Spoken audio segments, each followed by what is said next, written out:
Soy Luis Sierra Suárez. Estoy en la Ciudad de México y soy especialista en lesiones del deporte, cirugía articular y artroscopía. Este es otro de mis videos que he titulado Lo que debes saber. El tema es ruptura del ligamento cruzado anterior y lo que creo que te puede ser de utilidad para tomar buenas decisiones. La rodilla es una articulación móvil, pero relativamente inestable y muy seguido está involucrada en lesiones. Está estabilizada esencialmente por 4 ligamentos mayores: el ligamento colateral medial, el ligamento colateral lateral, el ligamento cruzado anterior y el ligamento cruzado posterior. Estos dos últimos se encuentran por adentro de la articulación.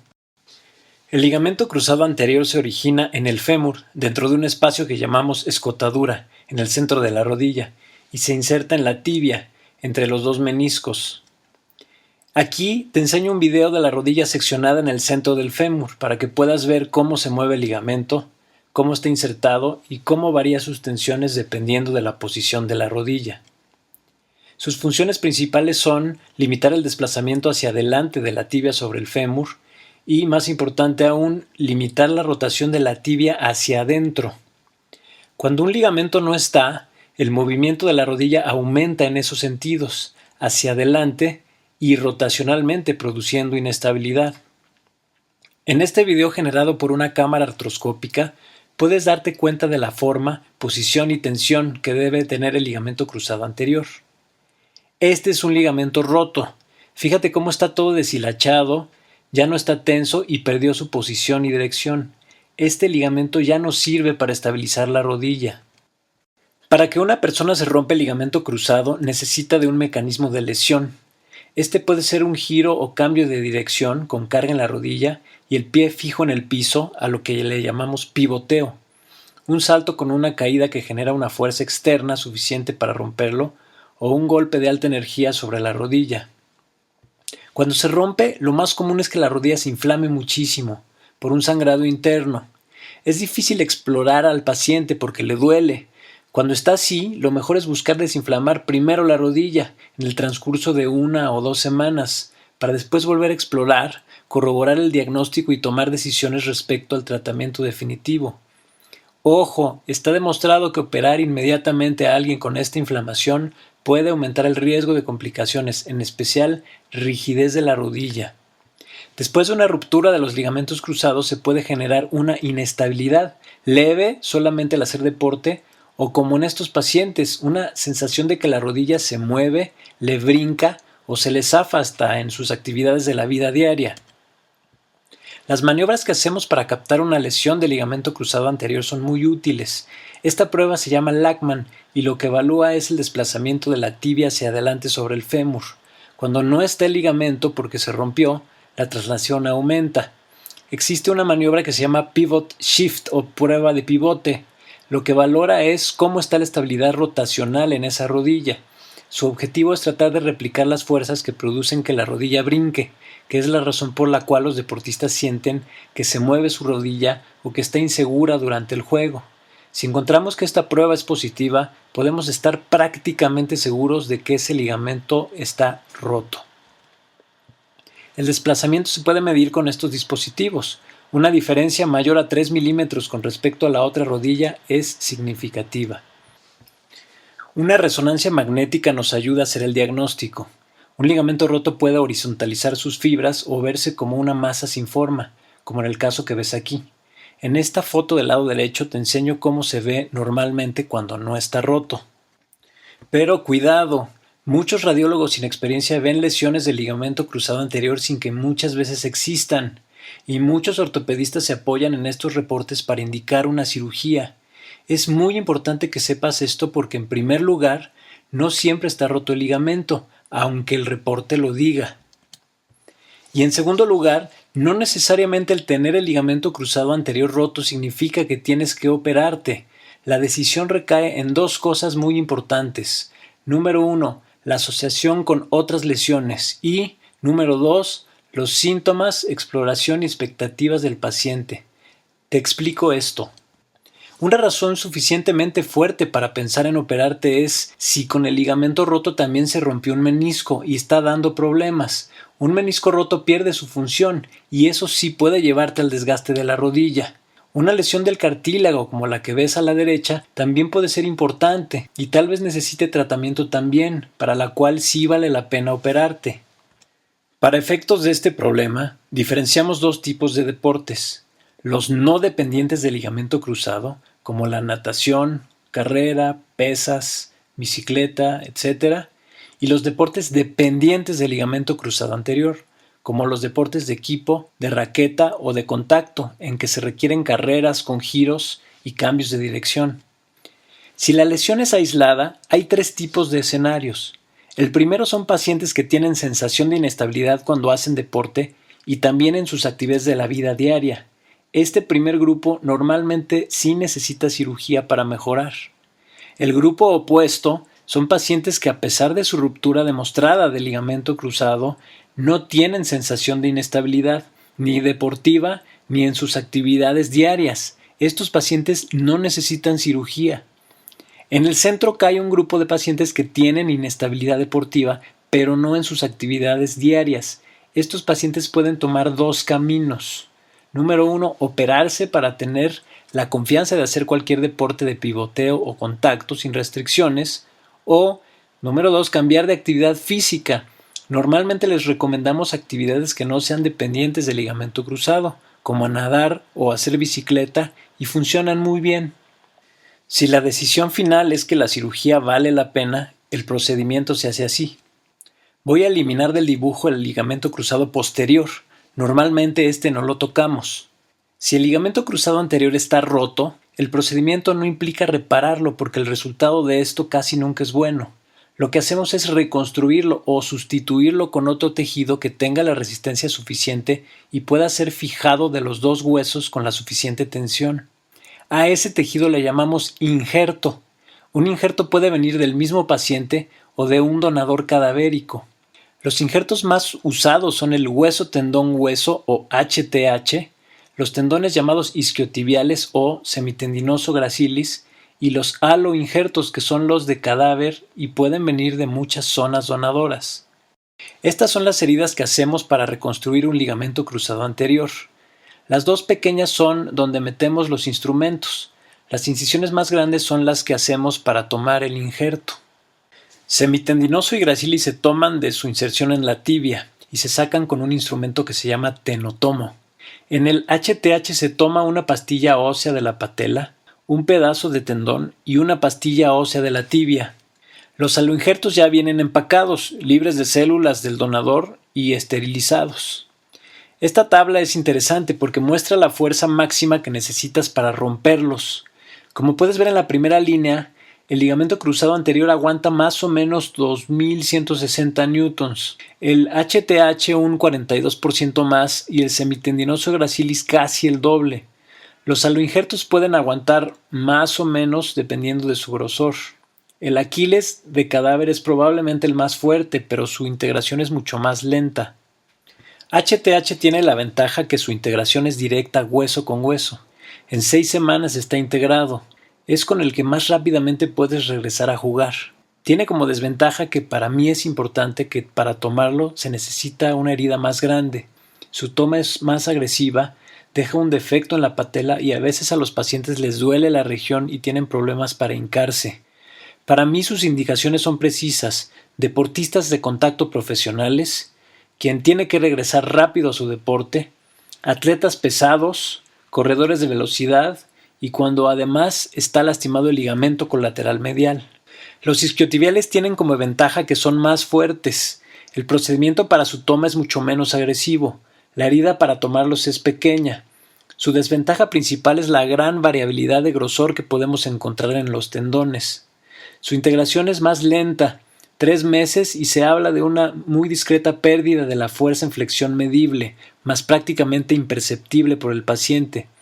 Es el injerto que yo más uso para todos los demás casos de atletas jóvenes.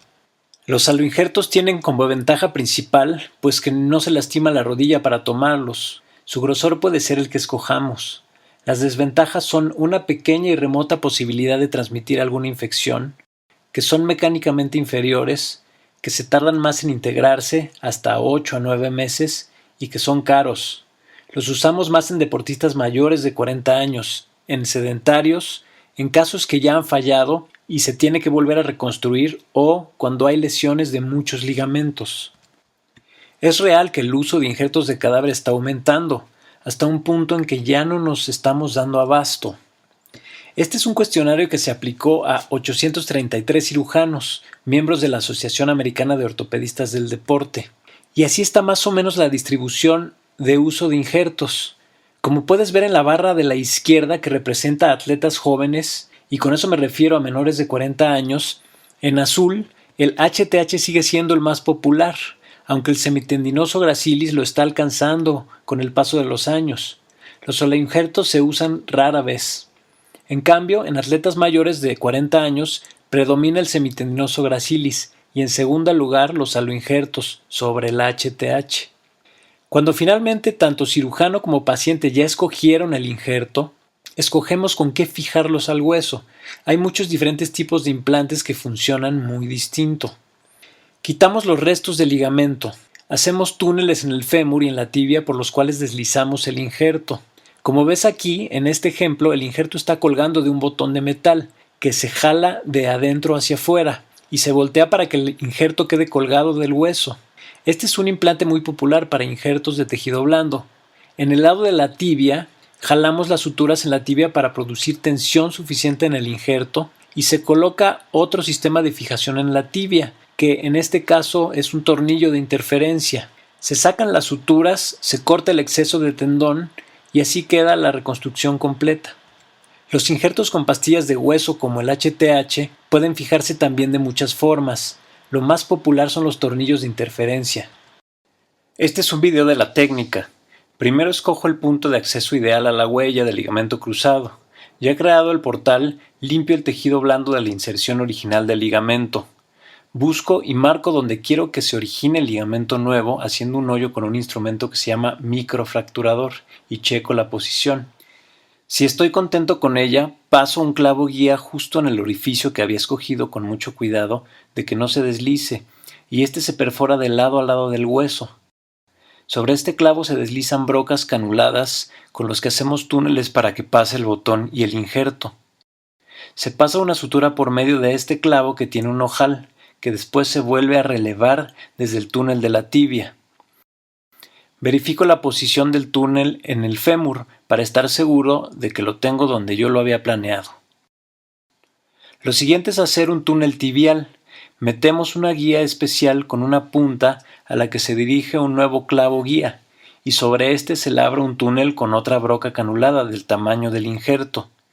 Ya que tenemos los túneles, recuperamos la sutura del fémur y jalamos el injerto de la tibia al fémur, en este caso colgado de un botón, como te enseñé en los dibujos, y después se tensa y se fija abajo, dejando el injerto en una buena posición y tensión. Verificamos que se mueva bien la rodilla sin que el injerto se pellizque en ningún lado y que se mantenga tenso, y con esto terminamos el procedimiento. El protocolo de rehabilitación estándar implica un día de hospital, salir caminando al día siguiente con ayuda de muletas para dar seguridad, normalmente con apoyo total a menos que hagamos algo a meniscos o cartílago. El movimiento inicia inmediatamente. Nos esforzamos por promover que el músculo cuádriceps no pierda fuerza y volumen con ejercicios especiales. Generalmente a la cuarta semana ya están caminando de manera normal, sin muletas. A la sexta semana prácticamente están haciendo todas las actividades habituales y subiendo y bajando escaleras.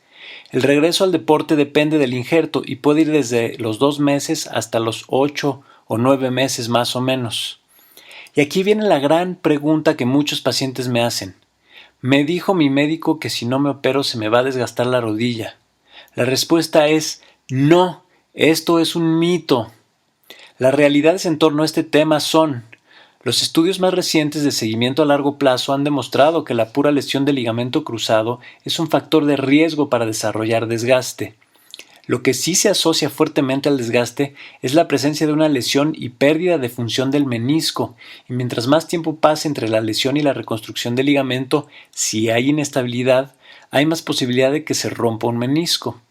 El otro claro factor de riesgo para producir desgaste a largo plazo es el sobrepeso del paciente. La cirugía no previene el desgaste, pero se ha visto que elimina la inestabilidad, mejora muchísimo la función y los pacientes regresan a un nivel de actividad mayor. Si te rompiste el ligamento cruzado, lo más probable es que de todas maneras desarrolles desgaste en algún momento de tu vida. No hay forma de librarse de esto. Otro tema que vale la pena tocar es ¿qué pasa si el ligamento se vuelve a romper? Esto puede ocurrir por una nueva lesión de la misma magnitud que puede romper el ligamento nuevo. Mala técnica quirúrgica, de lo cual lo más frecuente es una mala posición de los túneles que genera tensiones anormales en el injerto. Falla de los implantes con los que se fija el injerto, o falla del injerto que se pierde o reabsorbe. Esta es la más rara de todas y normalmente no pensamos en ella de primera intención. En este ejemplo el primer injerto está muy mal puesto, el ligamento se volvió a romper y para corregir esto hay que hacer nuevos túneles en donde deben de ir. La falla de los implantes muchas veces se produce por improvisar, con el uso de material que no está diseñado para eso. Otras veces puede ocurrir por migración o por ruptura de los elementos de fijación. Cuando esto pasa lo que hacemos pues es volverlo a reconstruir. A esto se le llama revisión del ligamento cruzado. Podemos hacer dos cosas. La primera es quitar los restos del ligamento previo y buscar hacer en el mismo tiempo quirúrgico túneles por sitios diferentes para pasar un nuevo injerto. En casos más complicados en los que no hay espacio o los túneles previos están dilatados y ya tengo hoyos grandes, lo que hacemos es quitar todo, rellenar de injerto de hueso los túneles y esperar a que consoliden. Y en una segunda cirugía reconstruimos el ligamento de nuevo, como si fuera la primera vez. Esta es una revisión en un tiempo. Fíjate cómo el ligamento se rompió de nuevo. Aquí lo estoy quitando y limpiando la escotadura. El injerto estaba en una mala posición. Aquí está un tornillo de fijación y lo primero que hice fue sacarlo. Después escojo un nuevo punto de entrada en la posición correcta y hago un túnel nuevo para después relevar una sutura. En esta vista se ve el túnel previo mal hecho arriba y el nuevo abajo en una buena posición. Se perfora después el túnel tibial, buscando una entrada lejana al túnel previo. Después de esto limpiamos muy bien el tejido y nos asomamos para ver que tengamos muy buen hueso y que no confluyan demasiado los túneles. Finalmente recuperamos la sutura que habíamos pasado por el fémur y la pasamos a la tibia para jalar el injerto, en este caso colgado de un botón que le va a servir de suspensión. Fijamos la tibia y con eso terminamos la revisión. Finalmente, otra pregunta clave y que muchos pacientes me hacen es ¿qué tan probable es que quede bien y regresar a jugar? La respuesta a quedar bien es difícil, porque bien es un término muy subjetivo y las variables que entran en el juego son múltiples, pero en manos experimentadas el éxito para regreso a la actividad habitual y deportiva previa es más o menos del 96 al 97% en una reconstrucción primaria o inicial. En una reruptura las cosas cambian. El éxito tras una revisión baja un poco y es más variable, por las diferentes características de cada caso, pero se acepta que en promedio la posibilidad de éxito baja más o menos hacia el 85% en promedio. En resumen, lo que te puedo decir es, una ruptura del ligamento cruzado anterior es una lesión importante porque produce inestabilidad en la rodilla y una rodilla que se mueve demasiado puede romper los meniscos y lastimar el cartílago a la larga. Si tu ligamento se rompe y tienes inestabilidad, probablemente vale la pena reconstruirlo. La tasa de éxito es alta para regresarte a la actividad previa. El objetivo principal de la cirugía es regresarte la estabilidad a la rodilla solamente. El riesgo de desgaste aumentado lo tienes solamente por haberte lesionado, pero estabilizar la rodilla evita lesiones de los meniscos y del cartílago que podrían aumentar ese riesgo. Estoy seguro de que esta revisión te va a ayudar a tomar la mejor decisión. Si te rompiste el ligamento cruzado anterior y tu rodilla está inestable, este procedimiento es una excelente opción. Para más información de este u otros temas, visita mi portal ortopediadeportiva.com.mx o revisa mis demás videos en mi canal de YouTube. Gracias por dejarme ayudarte. No dejes de moverte.